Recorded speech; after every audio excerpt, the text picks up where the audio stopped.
यहाँ पर है। उसी तरह बी और सी की बात करें तो जितना दूरी यहाँ पर है उतना ही दूरी यहाँ पर है, उतना ही दूरी यहाँ पर है।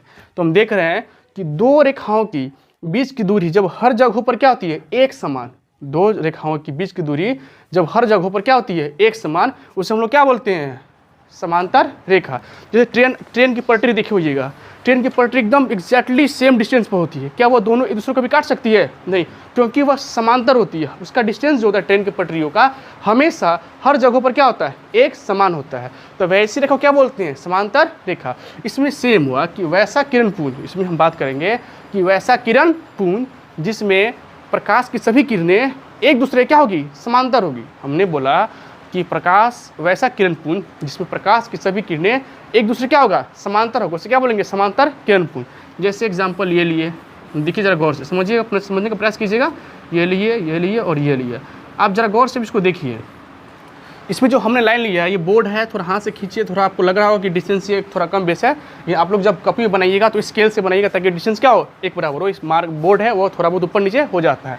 इस लाइन को देखिए गौर से आप, इस लाइन को, कि अगर इसको हम ए मानते, किरण इसको बी माने, सी माने, या इसको छोड़िए, सी समझिए, ये प्रकाश से किरण क्या हो रहा है, जा रहा है। तो हम देख रहे हैं ये सभी जो है एक दूसरे क्या है, समांतर है। तो वैसा किरण पुंज जिसमें सभी किरणों की बीच की दूरी एक समान हो, या वैसा किरण पुंज जो एक दूसरे क्या होगा, समांतर होगा, क्या कहलाएगा, समांतर किरण पुंज कहलाएगा। क्योंकि इसके हर किरणों के बीच की दूरी क्या होता है, एक समान होता है, इसलिए क्या बोलते हैं, समांतर किरण पुंज।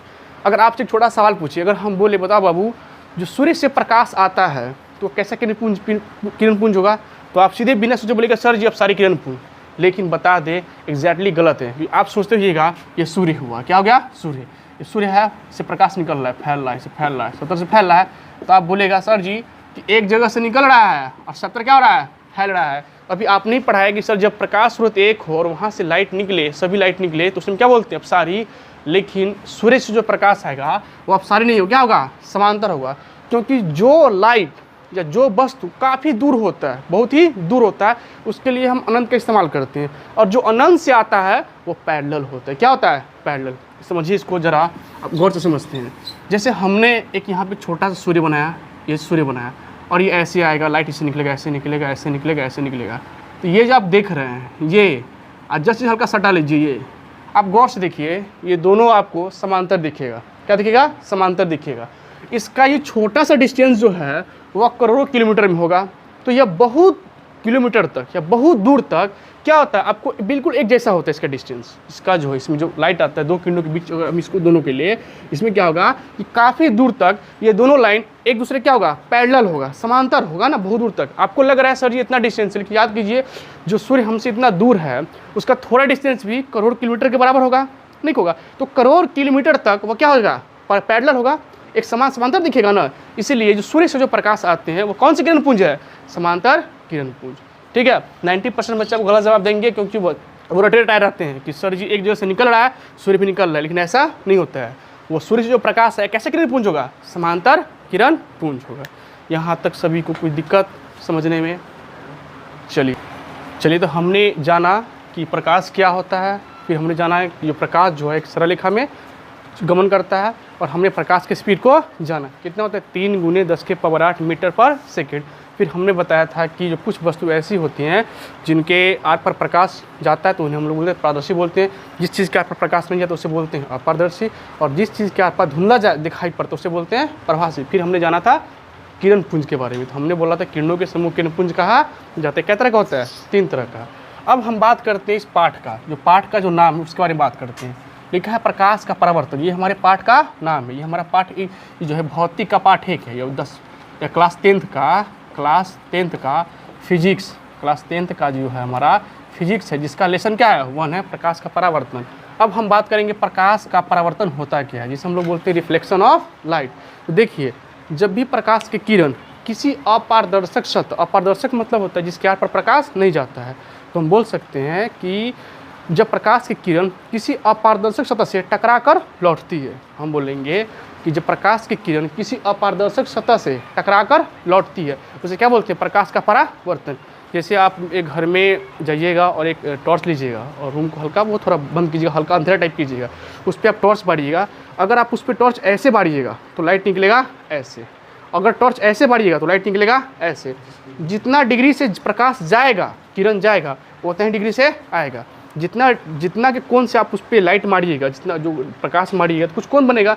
जितना कोण बनेगा जाने में, उतना ही कोण बनेगा उसको आने में। मतलब कि जब भी हम कोई वस्तु होता है जहाँ से प्रकाश टकरा के लौटे, उसी को हम लोग, उसी घटना को क्या बोलते हैं? प्रकाश का प्रवर्तन। तो हम ऐसे बोल सकते हैं कि जब प्रकाश की किरण किसी अपारदर्शक माध्यम से टकराकर लौटती है, बोलेंगे कि जब प्रकाश की किरण किसी अपारदर्शक सतह से टकराकर लौटती है तो इसी घटना को प्रकाश का प्रवर्तन कहा जाता है। और प्रकाश के प्रवर्तन के कितने नियम हैं? 2 नियम हैं। उसे हम एक डायग्राम के माध्यम से समझेंगे। फिलहाल तो मेरे पास डिजिटल बोर्ड है नहीं, तो देसी जुगाड़ उसी से काम चलेगा। ठीक है, आप लोग समझिए। अब ये प्रकाश का जो परावर्तन होता है, यह भी क्या तरह का होता है? 2 तरह का होता है। हम बोलेंगे जो प्रकाश का परावर्तन होता है क्या तरह का होता है? वह 2 तरह का होता है। एक होता है विसरित परावर्तन, एक होता है विसरित परावर्तन, और दूसरा होता है नियमित परावर्तन। नियमित परावर्तन। हमने बोला कि जो प्रकाश के परावर्तन क्या तरह के होते हैं? 2 तरह के। एक होते हैं विसरित परावर्तन, एक होते हैं नियमित परावर्तन। जैसे आप बोर्ड पे जरा गौर से समझने का प्रयास कीजिएगा। ये इसका मतलब होता है, इधर से ये पेंट है। क्या है? पेंट है, जिसे रजित भाग बोलते हैं। क्या बोलते हैं? रजित भाग। जिधर से यह ऐसा दिखे आपको, समझ जाइएगा कि उस पार से पेंट है। जो प्रकाश का प्रवर्तक सतह है वो इससे टकराएगा। किससे टकराएगा? इससे टकराएगा। इधर से क्या है? पेंट है। तो अगर यह रेखा ऐसे जाएगा तो जितना से गया उतना से आएगा नहीं, कुछ और से चला आएगा। फिर मान लीजिए अगर कोई ऐसे गया तो फिर निकल के यह ऐसे चला आएगा, ऐसे चला आएगा। तो ये जितना से जाएगा उतना डिग्री से वापस नहीं आएगा, क्योंकि इसका जो प्रवर्तक सतह है वह कर्व लाइन पर है। क्या है? कर्व लाइन, मतलब वो वक्र रेखा है। क्या है? वक्र रेखा है। जब भी प्रकाश का प्रवर्तन वक्र रेखा पर होता है तो वो जितना डिग्री से जाएगा उतना डिग्री से वापस नहीं आएगा। वो जाएगा कुछ और, किसी और कौन से आएगा? किसी और कौन से। मतलब जो ये दोनों जो एंगल होगा, आने वाला और जाने वाला, इसका परावर्तन कोण और अपवर्तन कोण, दोनों के दोनों क्या होगा? अलग अलग होगा। क्या होगा? अलग अलग, क्योंकि इसका प्रवर्तक सतह क्या है? कर्व है। इसमें क्या होता है, जरा गौर से देखिए। हमने कैसा लिया? ये हमारा पेंट हुआ है। जहाँ जैसी जिस तरफ ये आपको ऐसा मार्क दिखिए, समझ जाइए कि उस साइड से क्या है? पेंट है। तो अगर इस पर कोई लाइन ऐसे जाता है, ऐसे गया तो टकरा के ऐसे आएगा।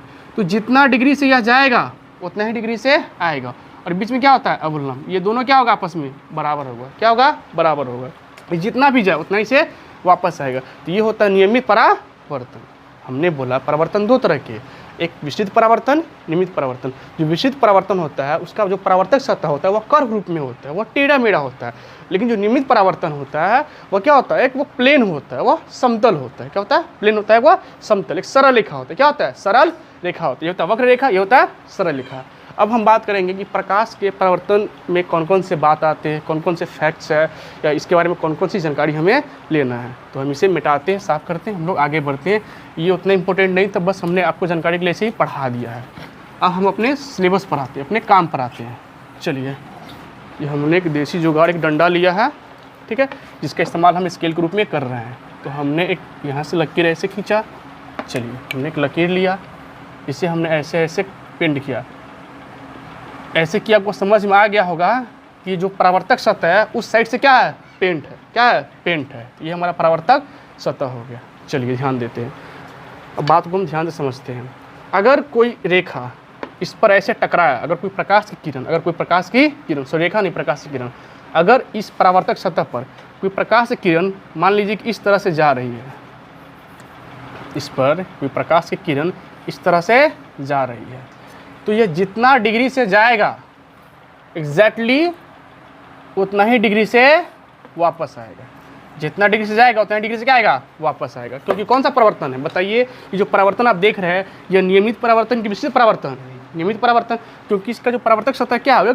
मतलब वो सरल रेखा है, सीधी रेखा है। और बीच क्या होता है? अभिलंब। क्या होता है? अभिलंब। क्या होता है? अभिलंब। इसमें कुछ हम बात करते हैं। ये जो आप देख रहे हैं इसे हम लोग बोलते हैं परावर्तक सतह। परावर्तक सतह मतलब ये हमारा परावर्तक सतह हो, जिससे यार लाइट क्या होगा? टकरा करके आएगा। और ये जो लाइन देख रहे हैं, जो रेखा इससे टकराने के लिए जाएगा, इसे हम लोग बोलते हैं आपतित किरण। क्या बोलते हैं? आपतित किरण। मतलब कि जो रेखा इस लाइन की ओर, जो रेखा इस परावर्तक सतह पर टकराने के लिए जाएगा वो क्या कहलाएगा? आपतित किरण कहलाएगा। और जैसे इस पर जाएगा तो कहीं ना कहीं एक जगह काटेगा। जैसे हमने ये रेखा जो है, ये रेखा, ये प्रकाश किरण जा रही है, तो इस परावर्तक सतह को कहाँ काट रहा है? यहाँ काट रहा है। तो जो आपतित किरण है वो परावर्तक सतह को जिस बिंदु पर काटेगा उसे हम लोग आपतन बिंदु बोलते हैं। क्या बोलते हैं? आपतन बिंदु। ध्यान से बात को समझते रहिए, गहराई से, बहुत अच्छे से समझ में आएगा। हमने बोला है जो आपतित किरण है इस परावर्तक सतह को कहाँ काट रहा है? इस बिंदु पर काट रहा है, तो उसे हम लोग क्या बोलते हैं? आपतन बिंदु बोलते हैं। और जैसे ही यह आपतित किरण जाएगी तो टकरा के वापस आएगी, तो जिस टकरा के जो वापस आएगी उसे हम लोग बोलते हैं परावर्तित किरण। हमने बोला कि जो किरण से गया टकराएगा वो आपतित किरण, टकराने के बाद वो जब वो क्रॉस वापस आएगा उसे बोलेंगे परावर्तित किरण। और ये बीच में जो देख रहे हैं इसे हम लोग बोलते हैं अभिलंब। क्या बोलते हैं? इसे हम लोग अभिलंब के नाम से जानते हैं। अभिलंब, लंब मतलब क्या? 90 डिग्री, एकदम स्ट्रेट, एकदम सीधा। ये हमारा क्या हो गया? लंब हो गया। और जैसे यह आपतित किरण गया और ये परावर्तित किरण आया तो हम देख रहे हैं यहाँ 2 एंगल बन रहा है। ये दिखाई दे रहा है, ये इसे हम लोग बोलते हैं आई, इसे बोलते हैं आर। ये जो आई देख रहे हैं इसे हम लोग आपतन कोण बोलते हैं। आपतन कोण, इसे हम लोग क्या बोलते हैं? आपतन कोण बोलते हैं। और ये जो आर देख रहे हैं इसे हम लोग क्या बोलते हैं?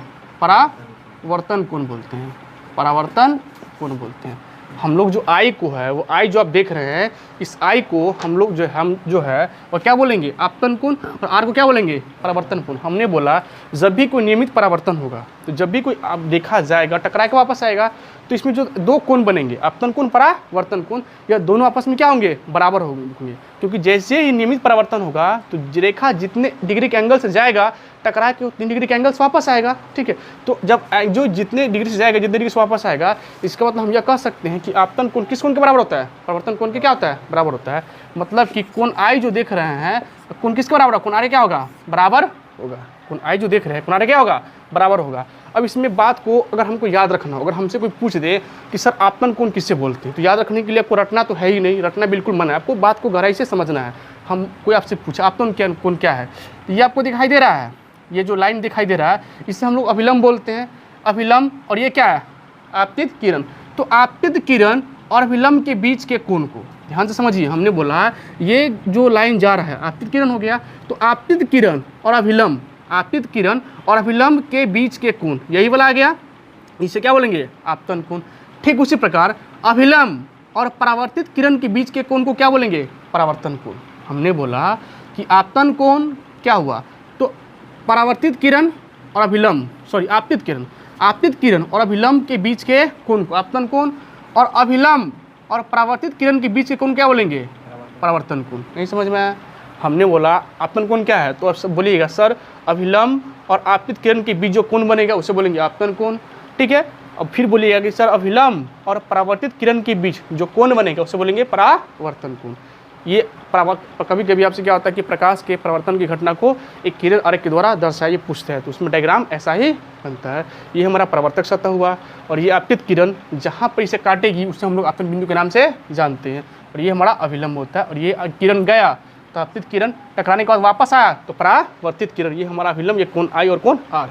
अब सवाल आता है, अब पूछिएगा सर प्रकाश के परावर्तन के कितने नियम? तो जान लीजिए इसके परावर्तन के कितने नियम? 2 नियम। हम बोलेंगे कि प्रकाश के परावर्तन के 2 नियम। प्रकाश के परावर्तन के 2 नियम हैं। हम बोलेंगे कि प्रकाश के परावर्तन के कितने नियम हैं? 2 नियम हैं।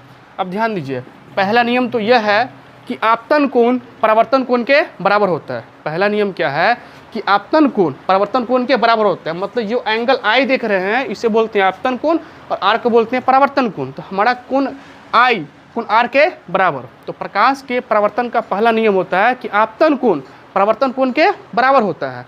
आपतन कोण परावर्तन कोण के बराबर होगा, तो हम बोल सकते हैं, इसमें हमने लिखा कि आपतन कोण आपतन कोण परावर्तन कोण के बराबर होता है। आपतन कोण परावर्तन कोण के बराबर होता है। तो हम बोल सकते हैं कोण आई बराबर कोण आर, मतलब आपतन कोण परावर्तन कोण के बराबर होता है।